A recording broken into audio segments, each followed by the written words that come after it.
Guys, kubkob na punta guys. Ato sudan guys oh. Balon-balonan at atay ng manok ng amigoy.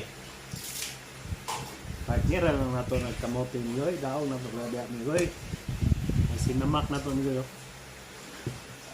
Amigoy, tirada rin amigoy. Ay gusla na namin mo amigoy oh. Mga alas 9 na yun amigoy. Hab-hab na amigoy.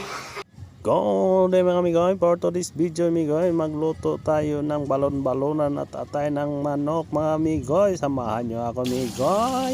Ito na amigoy, lagay lang natin ang siling maanghang at bell pepper mga amigoy. Tuhin lang natin ang atay ng manok amigoy. Mamaya isama natin dyan sa ating adobong halang-halang mga amigoy. Ayan amigoy, lagyan lang natin ng pangpasarap ang ating adobong halang-halang amigoy, magic sarap at oyster sauce mga amigoy.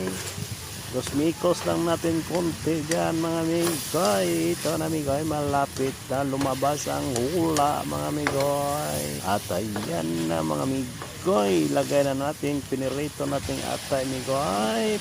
Yan lang ang technique natin mga amigoy para hindi madurog ang atay amigoy at masarap siyang kainin amigoy kasi hindi siya malambot amigoy. Ito na amigoy, titirahin na natin ito amigoy, baka tirahin pa ng iba migoy. Ito na migoy, hanguin na natin migoy at ating momokbangin mga migoy. No rice na migoy.